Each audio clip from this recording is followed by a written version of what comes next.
السلام عليكم ورحمة الله وبركاته. إن الحمد لله نحمده ونستعينه ونستهديه ونستغفره ونعوذ بالله من شرور أنفسنا وسيئات أعمالنا. من يهده الله فلا مضل له ومن يضلل فلا هادي له. أشهد أن لا إله إلا الله وحده لا شريك له وأشهد أن محمدا عبده ورسوله صلى الله عليه وعلى آله وصحبه أجمعين. وبعد، رب اشرح لي صدري ويسر لي أمري واحلل عقدة من لساني يفقه قولي. Alhamdulillah, syukur kepada Allah Azza wa Jalla pada malam ini kita masih lagi diberi kesempatan dan peluang untuk beribadah kepada Allah Subhanahu wa taala. InsyaAllah pada malam ini kita membicarakan berkenaan dengan tafsir surah Al-Fil, surah yang pendek dan ringkas, termasuk di antara besar mufassal, ayat-ayat yang potongan ayat dia pendek-pendek, yang mengandungi 5 ayat adalah Bismillahirrahmanirrahim. Bismillahirrahmanirrahim. Alam tara kaifa fa'ala rabbuka bi ashabil fil alam yaj'al kaydahum fi tadlil wa arsala 'alayhim tayran ababil tarmihim bihijaratin min sijil faj'alahum ka'asfin ma'kul. Tidakkah engkau lihat, Muhammad SAW, bagaimanakah Tuhanmu telah melakukan terhadap tentera bergajah? Tidakkah Allah jadikan tipu daya mereka itu tidak mencapai maksud dan tujuan? Dan Allah hantar ke atas mereka burung ababil yang melempar mereka dengan batu-batu daripada sijil. Batu-batu maknanya tanah yang telah dibakar menjadi batu daripada sijil, dan dia jadikan mereka seperti daun-daun yang dimakan ulat. Itu makna ayat-ayat ni lah. Jadi penamaan surah ini sebagai surah Al-Fil, sebahagian daripada salaf generasi awal radhiyallahu anhum wa rahimahumullah menamakan surah ini sebagai surah Alam Tara. Selain daripada surah Al-Fil, mereka namakan sebagai surah Alam Tara. Begitu juga yang telah ditulis oleh Al-Imam Al-Bukhari rahimahullahu ta'ala dalam kitab dia, kitab tafsir, tentang tajuk surah ini. Tafsir bagi tajuk bagi surah ini adalah tajuk Alam Tara. Tetapi kalau dilihat dalam semua mushaf yang ada dan kitab-kitab tafsir, surah ini dinamakan sebagai surah Al-Fil, iaitu maksud dia gajah lah. Okey, itu yang pertama penamaan dia. Yang keduanya penurunannya, di mana ia turun. Jadi secara sepakat atau ittifaq, surah ini adalah surah Makkiyah yang diturunkan sebelum hijrah Nabi sallallahu alaihi wasallam ke Al-Madinah Al-Munawwarah. Dan ayat dia ada 5 ayat lah. Kalimah dia 23 kalimah, 23 perkataan. Huruf dia ada 93 huruf. Ini surah Al-Fil. Baik, apa dia munasabah dia, kesinambungan daripada surah yang sebelumnya, iaitu surah Al-Humazah. Jadi apa kaitan dia dengan surah Al-Humazah yang disebut sebelumnya, wailul likulli humazatil lumazah. Jadi dalam surah Al-Humazah, Allah Subhanahu wa taala cerita tentang manusia ataupun orang-orang yang menghimpunkan harta benda mereka, dan mereka jadikan kekayaan mereka, harta mereka tadi sebagai untuk senjata untuk mengalahkan manusia, menghinakan manusia, mengejek atau merendahkan kedudukan orang lain. Itu surah Al-Humazah, cerita tentang mereka yang mengumpulkan harta kekayaan untuk meninggikan diri dia daripada orang-orang yang di bawah mereka lah, daripada orang miskin. Adapun surah Al-Fil, jadi dia cerita dia lebih kurang macam tu. Cumanya Al-Fil ni dia cerita tentang kekuatan yang terhimpun, bersandarkan kepada gajah tadi lah. Yang mana kekuatan gajah tadi dia menyerupai, mentashbih pada kekuatan harta tadi, dalam sudut tughyan, kejahatan dan kesombongan dia. Bila dia ada kekuasaan, maka dia akan jadi orang yang sombong, yang bongkak, yang jahat lah. Jadi ketika harta ataupun kekuatan ini berada di tangan orang yang jahil, yang jahat, kan? Jahul, ghasyum, kan? Taghiyah. Kekayaan ini bila ada pada situ, mereka akan yatasallatu 'ala nas, mereka akan menghambakan manusia lah. Mereka akan merendahkan manusia lain. Sebagaimana tuan-tuan punya gajah tadi kan, mereka akan merendahkan tuan-tuan punya himar, keldai ataupun kuda. Tetapi akhirnya kekuatan gajah tadi akan pergi kepada kebinasaan, sebagaimana telah berlaku kepada tentera bergajah tadi. Baik. Jadi kerugian dan kehinaan lah akhirnya. Jadi cerita tentang surah Al-Fil ni apa dia?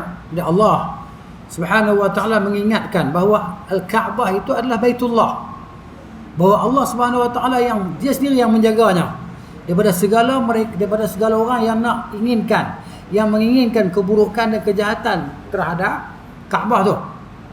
Allah Ta'ala zahirkan kemurkaan dia, kemarahan dia ke atas mereka yang menginginkan keburukan ke atas Kaabah. Lalu Allah Ta'ala azab mereka. Kenapa? Kerana kezaliman mereka tadi untuk meruntuhkan masjid Nabi Ibrahim AS, iaitu Kaabah lah, yang mana disebut dalam kitab mereka, kitab Injil. Raja Habasyah tadi kan, Abraha tu, dia beragama Kristian Nasrani. Jadi tahu dalam kitab dia disebut tentang Nabi Ibrahim AS dan Kaabah tu, tapi dia sombong, maka akhirnya kebinasaan lah. Begitu. Ini yang terdapat, poin terdapat dalam surah Al-Fil. Dan yang keduanya, apa yang berlaku terhadap tentera bergajah itu sebagai peringatan bagi bangsa Quraisy. Peringatan kepada bangsa Quraisy bahawa yang melakukan demikian itu adalah Rabbu Zalikal Bait, Tuhan bagi rumah itu, Tuhan bagi Kaabah, kan? Yang mana tidak ada kelayakan, tidak ada hak bagi segala berhala untuk diletakkan di sekitar Kaabah tadi. Ini sebagai peringatan kepada kaum Quraisy, ya. Begitu juga mengingatkan mereka tentang kemuliaan Nabi SAW di sisi Allah Subhanahu wa taala, yang mana Allah Ta'ala binasakan tentera bergajah itu pada tahun kelahiran Nabi SAW.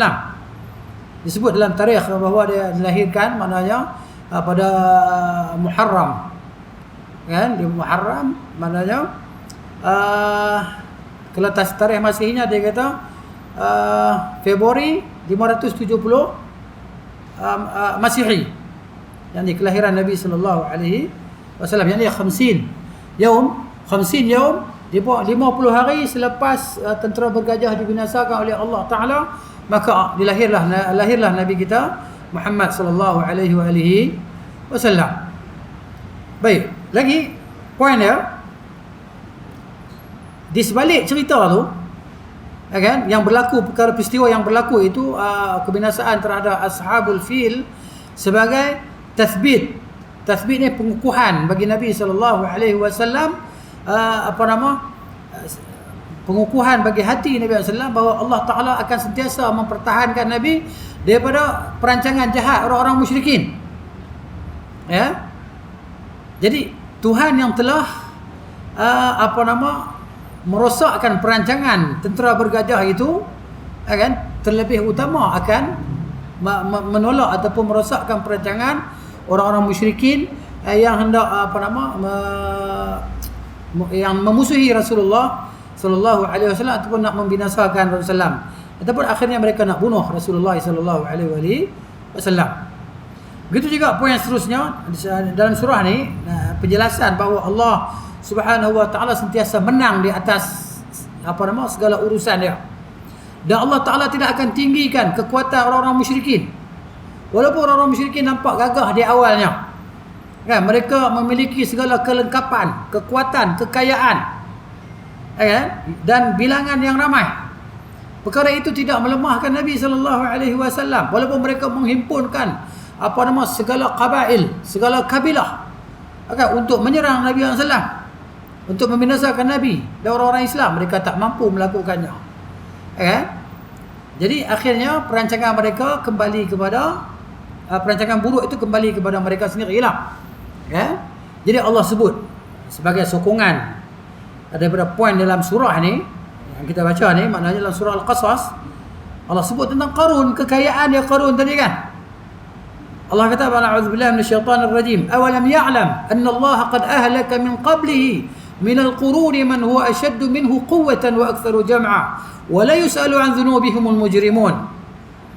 Tidakkah dia tahu, yakni Qarun ni, bahawa Allah Subhanahu wa taala telah membinasakan sebelumnya daripada kurun-kurun, generasi-generasi yang terdahulu, yang mana generasi itu lebih kuat daripada dia dan lebih ramai pengikut dia, dan tidaklah ditanya orang-orang yang mujrim itu tentang dosa-dosa mereka. Ya Allah Taala binasakan mereka semuanya. Baik, kemudian makna ringkasan bagi surah ni, apa nama?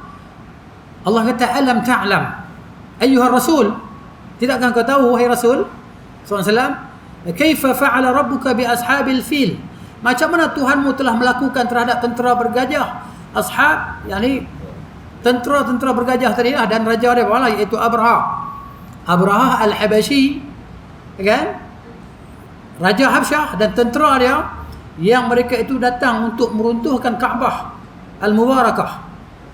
Jadi Allah kata, alam yaj'al kaidahum fi tadlil, tidakkah Allah jadikan tipu daya mereka itu sia-sia saja.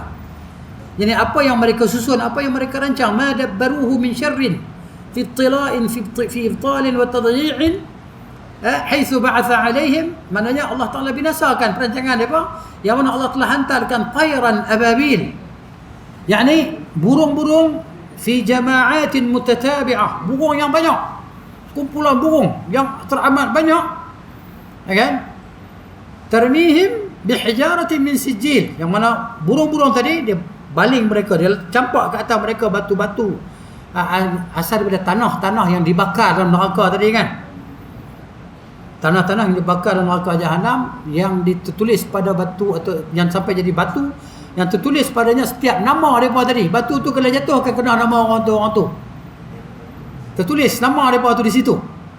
Yani taqdhifuhum bihijarah min tin mutahajjir, tanah liat yang dibakar kering dalam neraka tadi.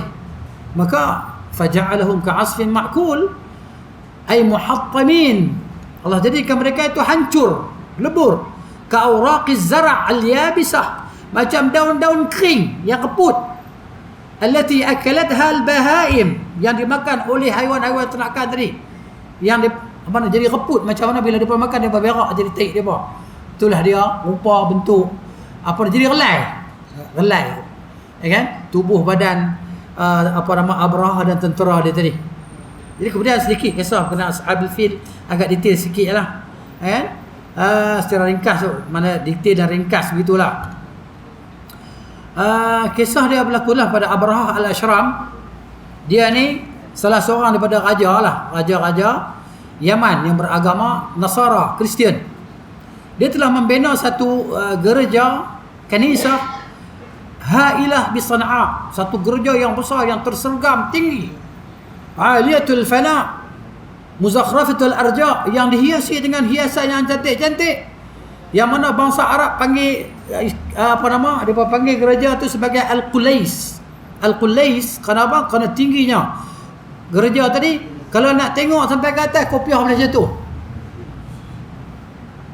Dia kata takadu tasqutu qalansuwatuhu an ra'sihi min irtifa'i bina'iha, hampir-hampirlah kopiah dia jatuh kerana tengok tingginya binaan yang dibuat oleh Abraha tadi, gereja tu.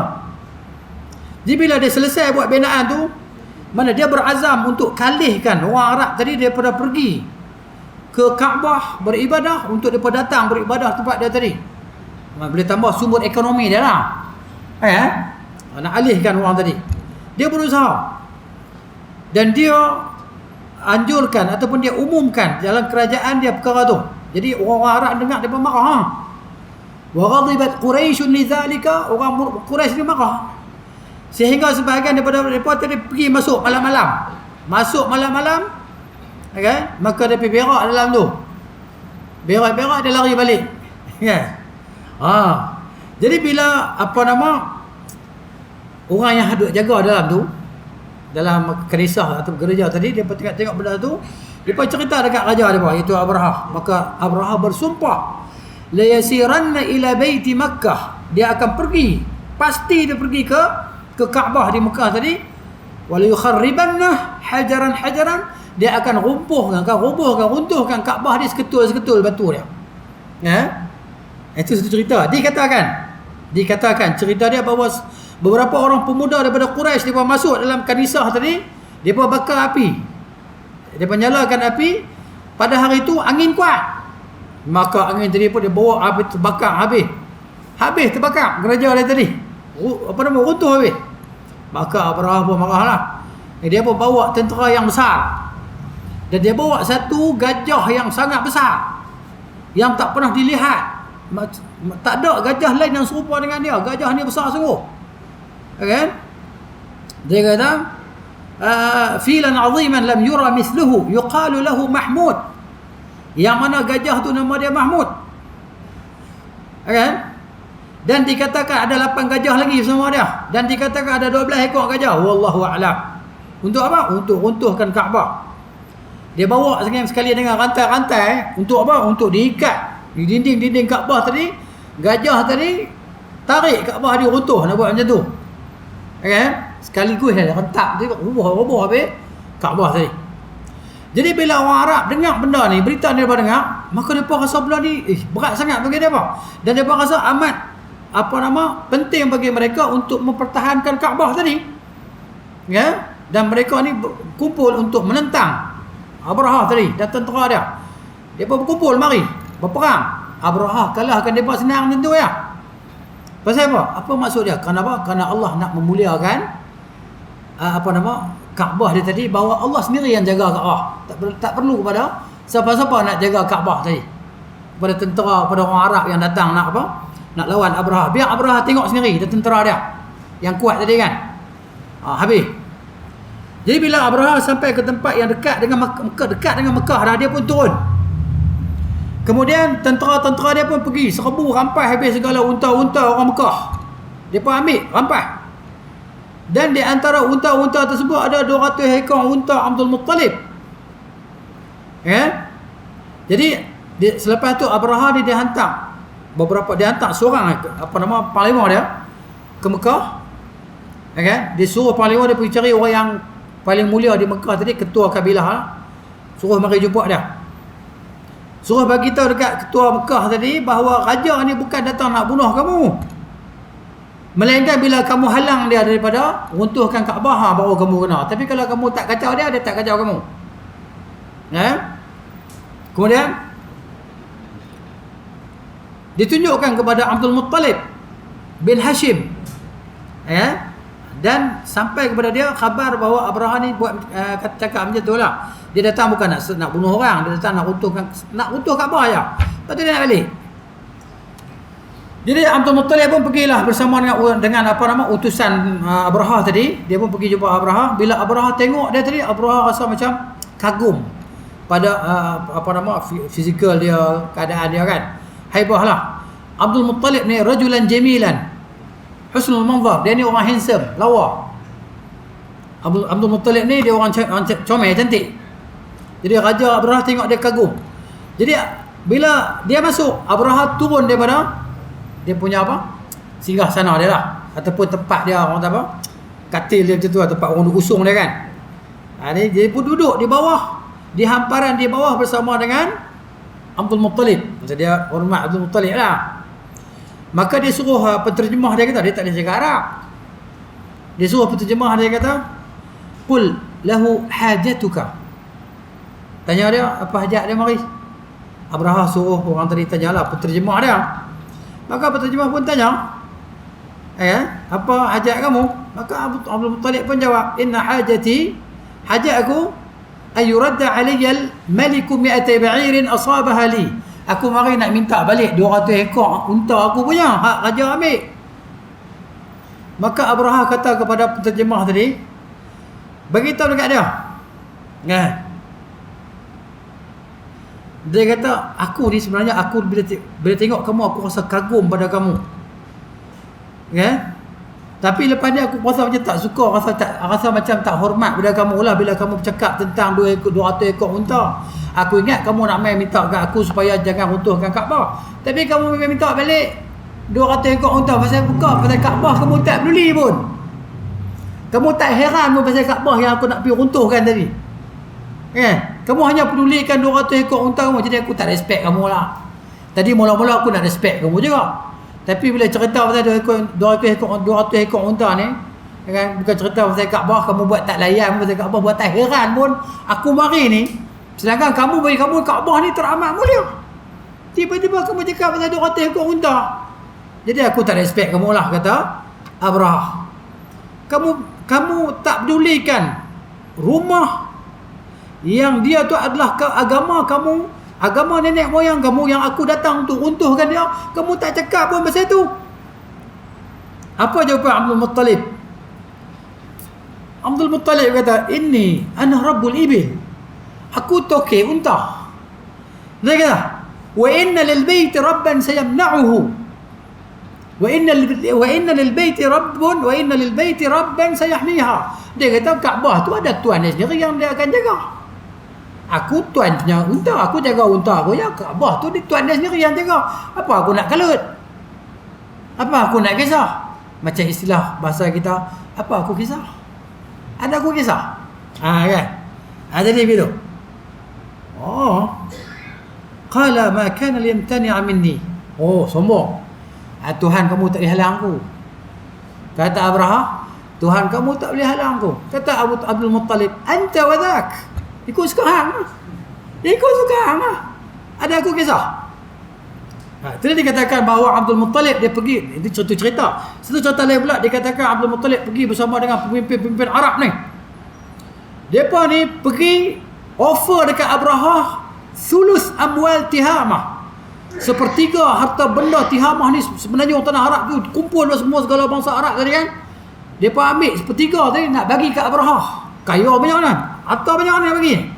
Tapi dia tak heran. Dia kata aku kaya dah, dia kata. Kau nak buat apa? Abrahah tak mau. Ambil balik unta hang, dia kata. Ambil balik harta kamu. Jadi Talib pun baliklah ke Quraisy. Maka dia beritahu kat orang Mekah tadi, hampa semua keluar lah. Jangan duduk sini. Raja tu dia main nak meruntuh Kaabah ni. Kan?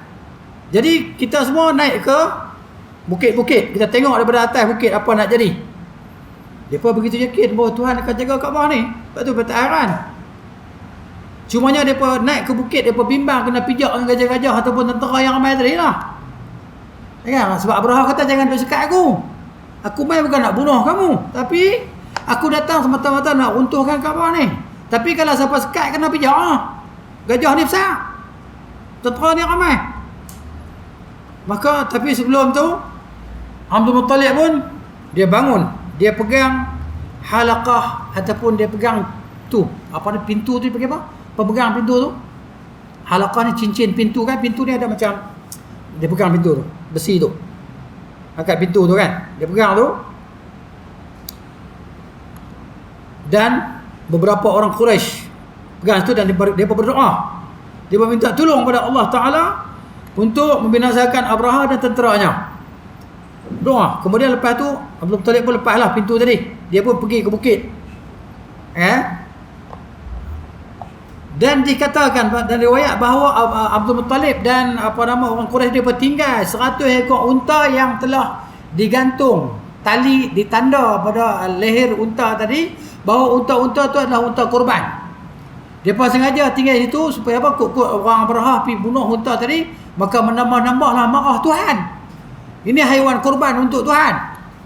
Kan, kalau depa pergi bunuh unta atau rampai unta tadi, maka timbullah kemarahan Allah Taala. Depa nak pergi macam tu. Sengaja. Depa buat supaya bertambah-tambahlah marah Tuhan kepada Abrahah dan tenteranya. Baik. Bila waktu pagi, Abrahah pun mula dah nak masuk Mekah. Dia persiapkan bala tentera dia, gajah-gajah dia. Kan? Bila mereka hadapkan gajah-gajah tadi ke arah Mekah, maka datang satu orang yang bernama Nufail bin Habib. Ini disebut tafsir ni kan. Dia berdiri di tepi gajah.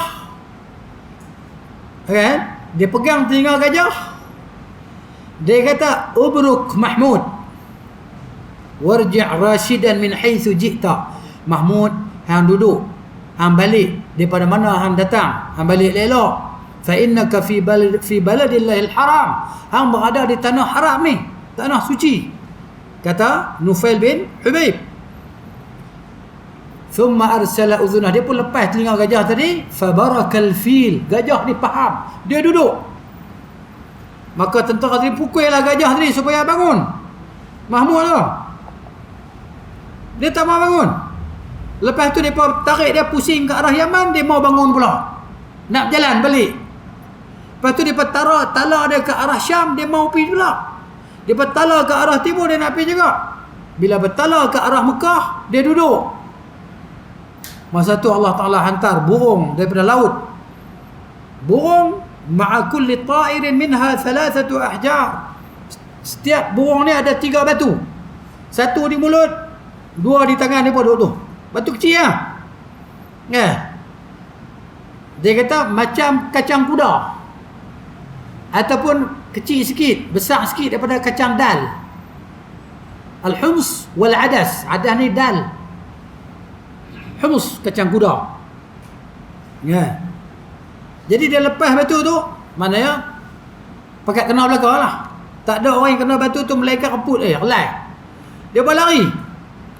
Kan? Lari selerak habis. Sekali dengan Abrahah pun lari.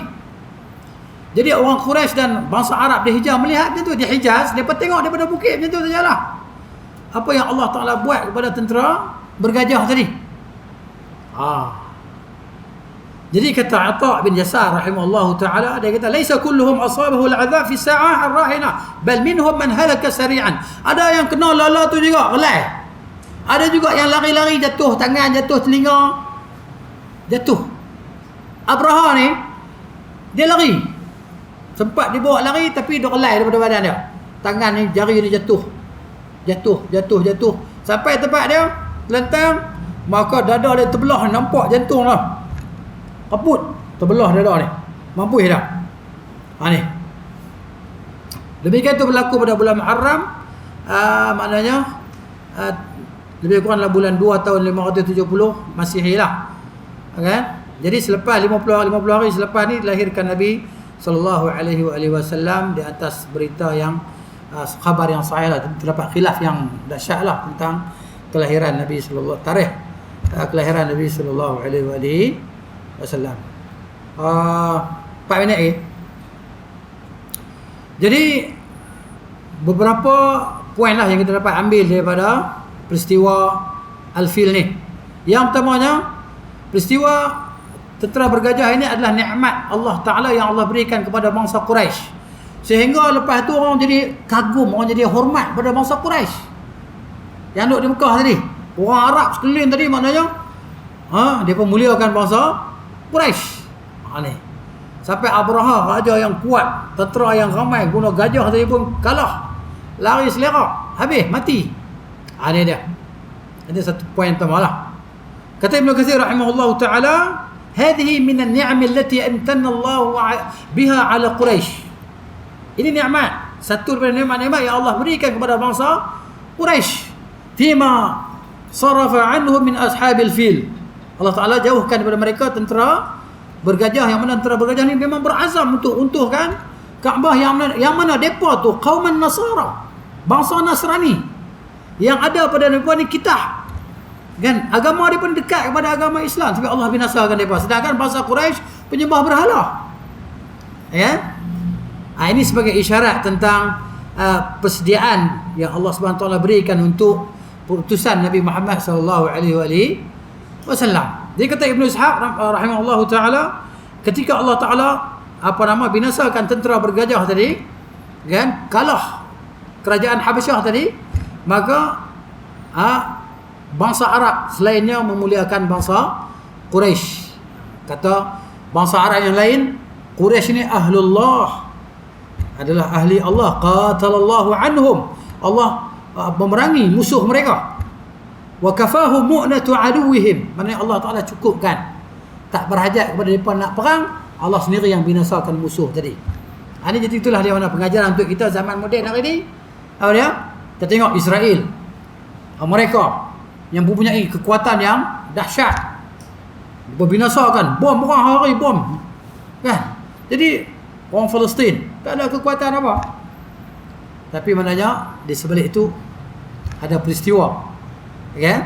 Allah Ta'ala akan datangkan bantuan dia, dan insya-Allah bantuan akan datanglah daripada Allah Ta'ala.